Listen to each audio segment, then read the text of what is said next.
I like it. All right. Divisional opponent, Monday Night Football, big matchup.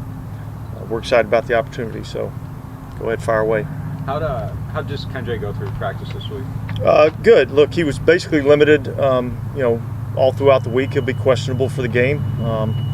We'll see where he's at tomorrow, and we'll make a decision come game time. For a hamstring injury like that, is it one that you kind of want to be careful with? It's not, you don't need to necessarily force him to come back, say he's 80%? Yeah, look, I mean, as with any injury, I mean, you kind of evaluating where they're at, and if with anybody, if we feel like that they're able to go out and perform their job and perform it at an acceptable level, then there's really no reason to hold them.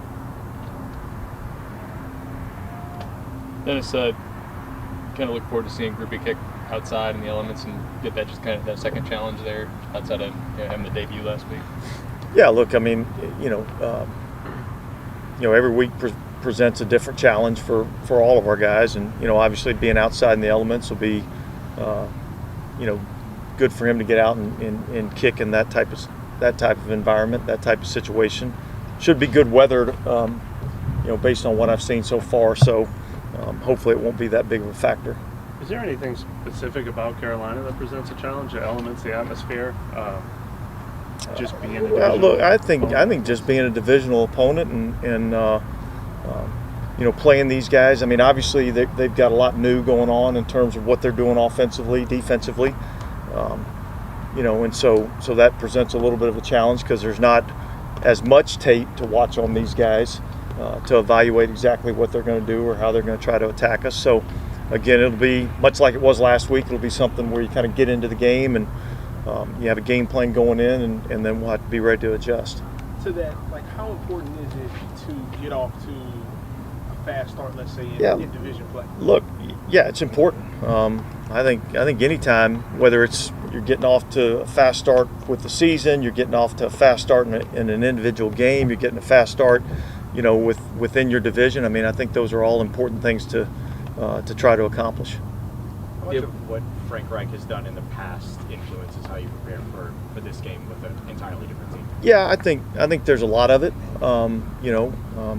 Certainly we've gone back and watched what they did in Indianapolis last year, even going back to last time we played them here in the Dome in 2019. So you're trying to evaluate everything you can to make sure you're covering all your bases, but certainly there'll be some things that they'll do differently that we'll have to adjust to. Dave, what advantages do you guys get on those third downs when you go to the three-man front? Well, look, it's been effective for us. We've been doing it for several years now. It's been effective for us.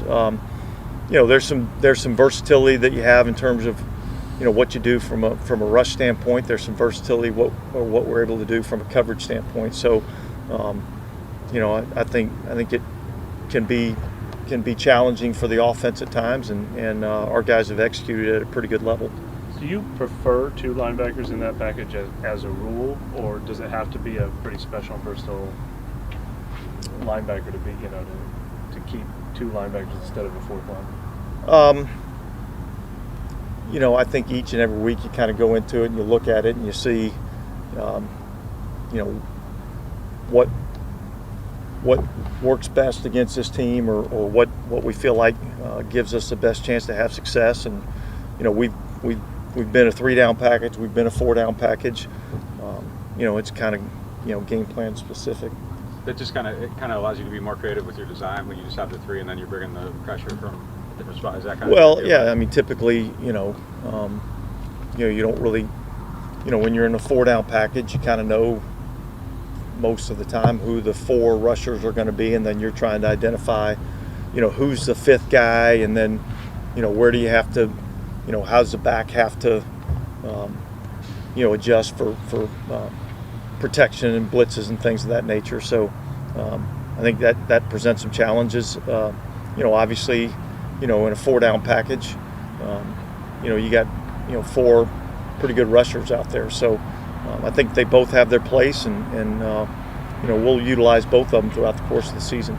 Does having those multiple fronts help in any way in terms of preparing disguise, in terms of challenging that offense on the other side?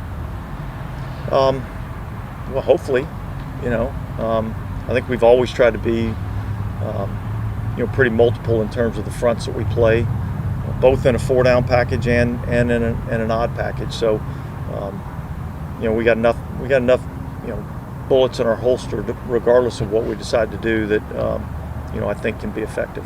Obviously, with Turner down, Fosse's going to get a bigger role. Do you feel like he's up to the point where there's no limitations of what you can do with him? Yeah, look, I mean, whoever that player is that replaces Peyton Turner, is going to have to go in and execute at a high level, and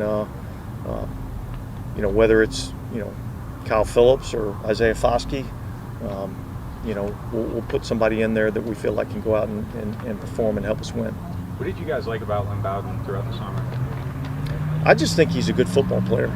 I just, there's probably not one thing that stands out like exceptionally that says, he's not the fastest guy, he's not the biggest guy, but he's just a good football player. He's smart, and he does a good job when he gets the ball in his hands.